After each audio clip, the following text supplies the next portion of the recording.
Hey everybody, it's me, Jack. I will be reviewing 3 different King Kong films. The original 1933 classic King Kong, the 1976 remake by Dino De Laurentiis, and the 2005 Peter Jackson remake. Today we're talking about the original, the one that started it all. The film is about a filmmaker named Carl Denham who hires a young woman named Ann Darrow to accompany him on a trip to a mysterious island known as Skull Island to make his next movie. There they run into many different creatures, including dinosaurs and, of course, a giant gorilla named King Kong. This movie was pretty much the Star Wars of the 1930s. It came out and just took the world by storm. Wills O'Brien, the guy who did the special effects, had previously done the special effects on the 1925 dinosaur movie, The Lost World. When people first saw The Lost World, they actually thought that dinosaurs were real, which is amazing because nowadays many of us can tell that it is stop-motion animation. King Kong was similar. The film just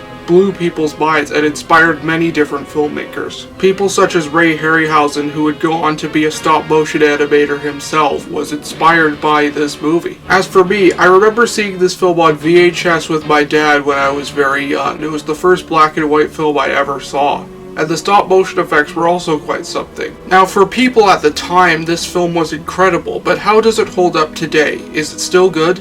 My answer to that is yes. It is still a great film. However, I'm going to be honest, there are a couple of problems with this movie, and I'll get to those in a bit, but first, let's start out with the positives. The acting, for example, is very good, although it is very different from the films that we see today. Back then, acting was a little bit more over the top and melodramatic. It might seem a bit silly at times, but I still think it is pretty good. Fay Wray as Ann Darrow, besides being gorgeous to look at, is a very intriguing and interesting character. When we first meet her, she's very down on her luck, like many people at the time during the Great Depression. She tries stealing an apple, but she gets caught by the man selling the apples. Carl Denham saves her and takes her in as his new actress. My only real issue with her character is that, well, she does become a damsel in distress, like a lot of female leads were at the time. It's unfortunate because I really do like her character, and for a good chunk of the film she does spend most of it screaming. Although I will say, she has probably the best scream out of any actress ever. I mean, holy crap. Her screaming was so good that Steven Spielberg actually brought her onto the set of Jurassic Park to try to teach the child actors in that movie how to scream properly. So yeah, I think she is a pretty good character. What about the other characters? Well, Carl Denham is also a lot of fun. I love the scene in which he tells Anne how that once he tried to get a video of a charging rhinoceros, but the cameraman got scared. And ever since then, he holds the camera himself. Something that people often say that I don't necessarily agree with is that Carl Denham is the villain of this film. And I don't necessarily think that. I think his character is just sort of a tragically misguided man who went a little bit overboard with greed. He starts out as a man who is simply ambitious. He wants to make a picture that will gross hundreds and hundreds of dollars, and he's gonna do it no matter what. By the end of the movie, though, he goes insane by capturing Kong and bringing him to New York City and putting thousands of people's lives in danger. One brief moment that I absolutely love about this film is near the end in the Broadway theater when Kong is put on display and the reporters are taking pictures of him and they're making him mad, and Carl Denham actually tries to stop them from taking so many pictures because it's almost as if his character is still aware that if Kong breaks out, this will mean bad news for everybody in the city. There's also Jack Driscoll, who serves as a love interest to Anne. Now, when I first saw this movie, I really didn't like his character. He just seemed like a dick and extremely misogynistic. However, the more I've watched the film, the more I've come to like his character, because, yeah, that definitely is how he starts out, but as the film progresses, he matures. His character does start out as a jerk. He does start out as a misogynistic ass, talking about how women are a nuisance and how they're just made that way. What a dick. But as the film moves on, he does fall in love with Anne and does mature as a character. As for the rest of the human characters, there really isn't that much to say. The captain is okay, and the crew are not all that memorable. Although I do like Charlie the chef very much, even if he is a bit of a racial stereotype. And speaking of racial stereotypes, yeah, those villagers are somewhat offensive today. Actually, when I was a kid, they scared me, especially the chief. He gave me nightmares when I was a little good. But of course, we have to talk about the real star of this film, Kong himself. Now, besides the fact that the special effects on him are extremely impressive, especially considering that it's stop motion, the character is very sympathetic. Throughout the film, you really do feel for this guy, even if he does appear quite scary when you first meet him. As the film goes on, we see what he goes through to protect Anne, and we really feel sorry for him. He fights all kinds of creatures throughout this movie, and sometimes he comes out very bruised and very injured, and he just looks at his wounds. That is quite sad. I also like the design of him.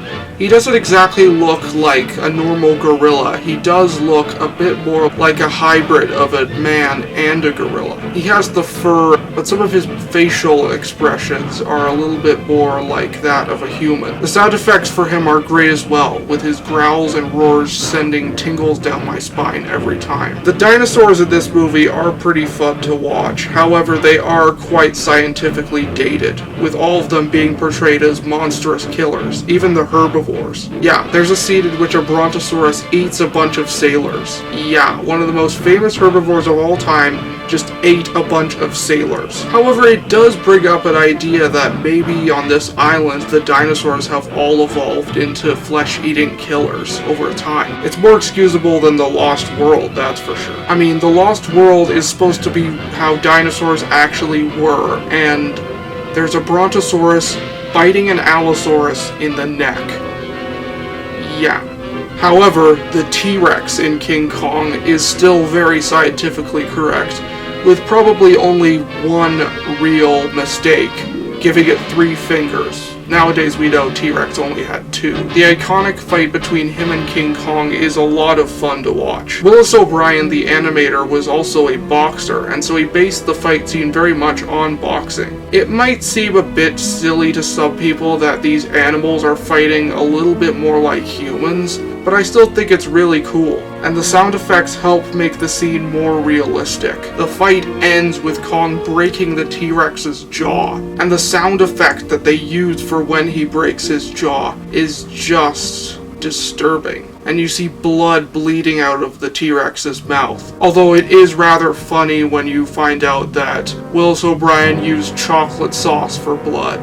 There are many magnificent sequences in this movie, from the fight between King Kong and the Serpent, to the rampage in New York City, and of course, the climax on the Empire State Building. And yes, I think most of you know that King Kong falls off the Empire State Building and dies, and it is handled perfectly. It's not too over-the-top sad, it's just right. One nitpick that I do have, though, is that when Kong falls, the dummy that they use is atrocious. It is so obviously a dummy. The way it hits onto the side of the Empire State Building as it falls, and the way it flops its arms around, it's really bad.